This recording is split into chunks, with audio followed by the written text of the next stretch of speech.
Hey everybody, welcome back. My name is Brittany and I'm the owner of Out of the Box Virtual Assisting. Today I'm going to be talking about what is the difference between a virtual assistant and an executive assistant. It's very simple. It's the level of work required. An executive assistant is like a mini executive. Everything goes through them. So that means if someone wants to schedule a meeting with the executive, the EA is the person who says yes or no. They are kind of like a Paul to Jesus. Like, hey, they slicing off ears. I mean, not for real, but y'all get the point. So they are the person that's about to take up for their executive assistant. They are really protective over their executive's time. They are checking their calendar, figuring out if they really have the bandwidth and if it's a really needed meeting. Perhaps it could be a Loom, perhaps it could be a Slack, perhaps it could be an email. Everything is not an emergency and everything is not a meeting. So an EA is really that frontline person. They are the ones that is making sure projects get accomplished and on time, and they are also avoiding slope creep. So if a project is supposed to go a particular way, the executive assistant is the one that's leading the project the right direction. An executive assistant does a lot of high level type of work, high level documents, high level projects. They are very, very high level. They are people who work more so just automatic. Like they get done what they need to get done. They don't really need the executive to tell them. They just do it. The executive may have some partners or some stakeholders that the EA may send something to. So let's say it's a stakeholder's birthday. The EA may send some flowers and some chocolates. They know the different partners that the EA had, that the executive has, and they make sure they help to build those relationships out.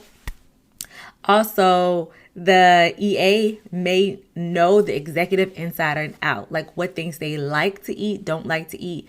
They are booking really high level travel, hotel arrangements, speaking engagements. When does a person need to be on stage? Where do they need to go? Who's the contact person? Is there a green room?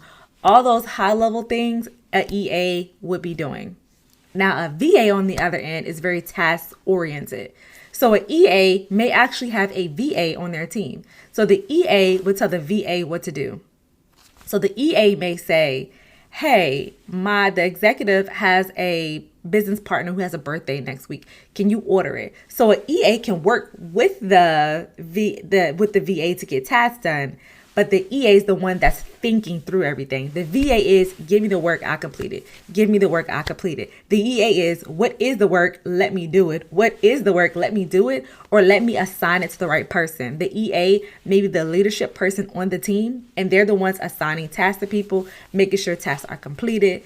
They are kind of checking in with the team, with their admin team, and making sure everything's straight. So the EA is the lead, and a VA would work underneath an EA, or they really don't. They could just work directly under the executive, but the executive will have to understand that they have to give the task to the EA. The EA's typically, the VA typically is not going to come into their business and just start completing tasks left and right.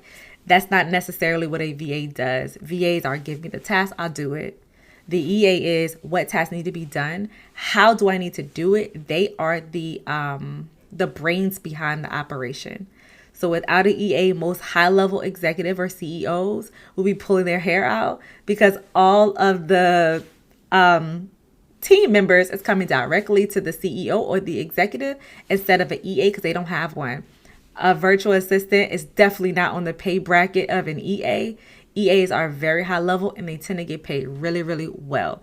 So that is the difference between an EA and a VA. If you're not sure which one you need, that is a really clear indicator of which one you need, depending on the level of work that you have and depending on the level of travel, the level of calendaring. Do you need a plan of action for your calendar? Then you probably need an EA. If you want your calendar to look a certain way, you probably need an EA because a VA probably just going to put whatever they can put it. But an EA is really going to do calendar management in a way of analysis. Like they're going to do a calendar analysis.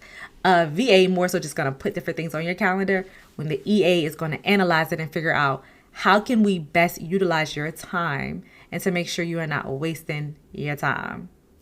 So that is the difference. And you're also going to make sure that your life is not being overtaken by your calendar, because trust me, that does happen. But anywho, did you know the difference between a VA and an EA? If you did, let me know in the comments below. If you have any questions or concerns, let me know. Remember to always like, comment, and subscribe, and I'll catch you on the next video. Bye.